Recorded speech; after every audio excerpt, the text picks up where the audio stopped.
আমরা এই মুহূর্তে আছি গড়িয়াহাট মোড়ে সুদর্শনদার পানের দোকান। আনন্দমেলার সামনে সুদর্শনদার পানের দোকান। তো সুদর্শনদা পান বিক্রি করেন পেশাগতভাবে, কিন্তু ওনার শখ এবং উনি অসাধারণ ছবি আঁকেন। তো সুদর্শনদাকে আমরা পেয়ে গেছি, সুদর্শনদার সাথে একটু কথা বলে নেব। দাদা, আপনার নাম কি? সুদর্শন সুদর্শন দাস। সুদর্শন দাস। আপনার এই পানের দোকান কত দিনের? এটা হয়ে গেছে 22 বছর কাছাকাছি হয়ে গেছে। 22 বছরের কাছাকাছি হয়ে গেছেন। তো আপনি তো অসাধারণ ছবি আঁকেন। আপনার ছবির নমুনা কিছু আপনার দোকানেই রাখা আছে। আমি এর আগেও আপনার সাথে আলাপ পরিচয় হয়েছিল। আপনার হাতের কাজ আমি দেখেছি, অসাধারণ। তো ছবি আঁকাটা কি আপনার পেশা, মানে পেশাগতভাবে ছবি আঁকেন না শখে ছবি আঁকেন?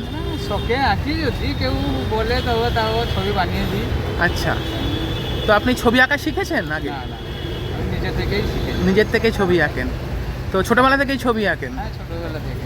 তো সুদর্শনদা ছবি আঁকা কখনো শেখেননি, কিন্তু ওনার ছবি দেখলে মনেই হয় না যে উনি ছবি আঁকা শেখেননি। অসাধারণ ছবি আঁকেন।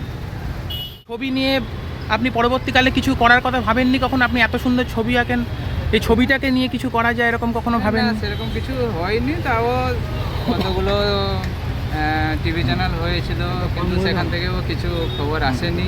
আচ্ছা, আর এমনিতে মোটামুটি সব ঠিকই আছে।